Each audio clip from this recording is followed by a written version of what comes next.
nawe wemera ko nta myaka 100 dufite kuri iyi si? Oya barabesha.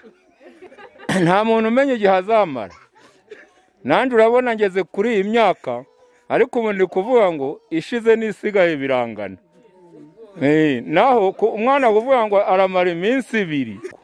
Iyo mvugo bashatse nka minisiteri ishinzwe polisi yagiye ireba abo bana babivuga batyo, ikabagorora, ikabashira mu kigo cy'ingororamucyo, ikabigisha imyuga, aho kugira ngo barye ibyabo batagira ico basiga imusozi, bikavaho bigatsindwa n'Uwiteka. Nta bukwe umwana wifuza kutagira ubukwe nawe ntawe niwe ndi kugereranya nawo nguwo.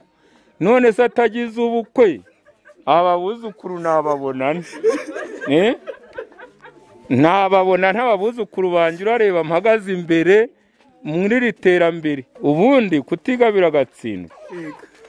Umwana atize ni wo nguwo urimo kuvuga ngo ndarya amaririze ejo nzapfa.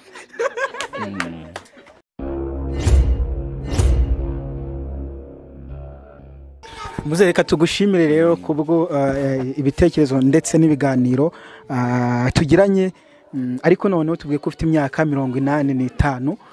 Ubundi izina Cyondo, mu Cyondo iryo zina ryaturutse he? Murakoze. Izina Cyondo nasanze rihari. Ryaturutse kuri iryo jambo, hakunze kuba icyondo cyane. Ngira ngo hari nawe iyi nkweta aho wanyuze nubwo ari mu muhanda wahuye n'ibyondo. Ari amazi nanone turagaruka gushima Perezida wa Nyakubahwa Perezida yagabanyije icyondo mo gato, ubu yashizemo imihanda, arimo kongera ibiraro. Ubu nanjye urabona nambaye inkweto ndimo kunyura ahantu heza. Ryaturutse mu cyondo, ubundi hari akajambagiro uwo ari wese yagendaga kubya inkanda kugira ngo abone gutambuka. Reka tunakomeze tunaganire ku bintu bigiye bitandukanye. Nk'umusaza w'imyaka 85, hari imvugo mu rubyiruko yadutse bavuga ngo reka twirire utwacu nta myaka 100. Ibyo narivuga iki? Ni iterambere kuri bo, ariko ni iteranyuma kuri twebwe.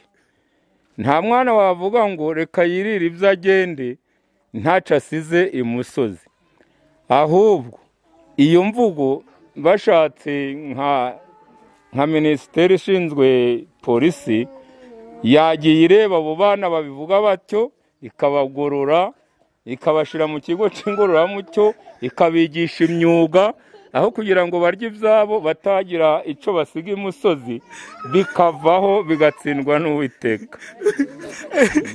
Ugira amafilime asobanuye, hari umusobanuzi yitwa ngo ni Rocky, ngo ni Kirabiranya, niwe wavuze ngo nta myaka 100. nawe wemera ko nta myaka 100 dufite kuri iyi si? Oya barabesha. Nta muntu umenye igihe azamara. Nanjye urabona ngeze kuri iyi myaka, ariko ubu ndi kuvuga ngo ishize n'isigaye birangana. Naho umwana kuvuga ngo aramara iminsi 2, ahubwo ntaze ejo hazaza ko ari we hari kureba.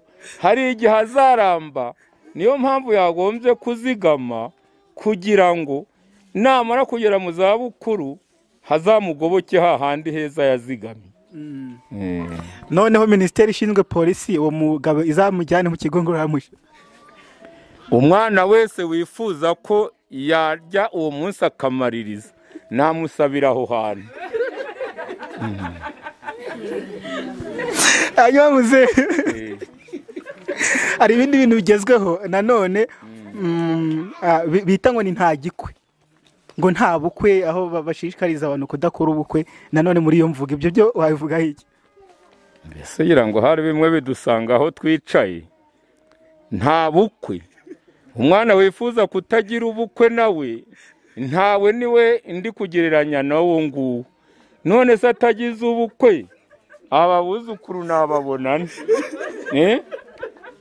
nababona ntababuzukuru banjye urareba mpagaze imbere muri riterambere. Nsubiyemo urabona ko batangiye n'irerero keza, bagiye kuvamo baraja muri garidiyene, bavemo baratangira primaire kuzageza muri segonderi. Ubundi kutigabira agatsindwa. Umwana atize ni wo nguwo urimo kuvuga ngo ndarya amaririze ejo nzapfa. Komeza. abo nabo tubasabire kujya iwawa. Abo nabo wabajana aho mvuze kwa iwawa. Arega bavayo barize niyo bamara ya mezi 3. Muze ku myaka 85 yawe ufite ubunararibonye mu buzima bumwe cyangwa ubundi.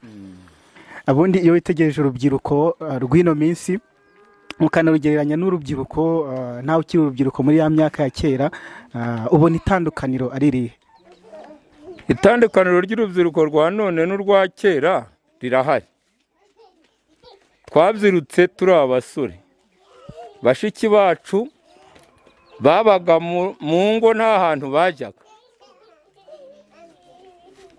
yabohaga ikirago akoza ibyansi, akoza inkongoro, agatereka hari.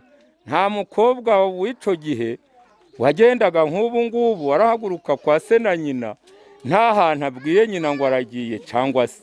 Natwe kandi abasore wajaga gupagasa mu Buganda niyo twajaga no muri Kongo, ariko wagendaga ubwiye abavyeyi bawe bakwemerera ukagenda, batakwemerera uti sindarengaho. Nguko urubyiruko rwa kera aho rutandukaniye n'urwubu. Kandi niyagiye aragaruka ugakingura ku mbaraga, wanze yagukukana. Naho wa kera baravuga ngo subira iyo wiriwe ukagenda ukaja kwa mugenzi wa sko cyangwa wa nyuko ukararaho, bwaca bakakuzana bati yaraye wanje. Ngaha aho dutandukaniye nabo. Hanyuma turi no kujya ku musozi ikiganiro cyacu, tunagushimira kuba watuganirije. Hanyuma nakaye gashya noneho muri uyu mudugudu, ikintu mwihariye muri uyu mudugudu ukeka ko kitari ahandi? N'ahandi kirahari, ariko ikintu cyihariye inaha dufite ubuhinzi cyane bw'ibigori. Nk'uko muri umuvugizi mu banyamakuru utwunganiye ukatureba n'ubundi nkunganire uti hariya hantu itegereze hakurya ahangaho uyu mudugudu ni icitegererezo. Urabona ibyo bigori nta kindi kibivangiye. Tugiye tubona ifumbire ku gihe tugahingira igihe. Ingira ngo hari n'uwungirije meya w'akarere yigeze kuza inaha, Gitifu amubwira ko uyu mudugudu wa Condo niwe ugemurira abasikagemurira Kigali ibitoki, ibishimbo, amasaka, byose inaha birahera. Ariko twunganiwe nako gafumbire kubera amatungo makeya, nabwo twarushaho kweza umusaruro. Murakoze cyane. Murakoze namwe.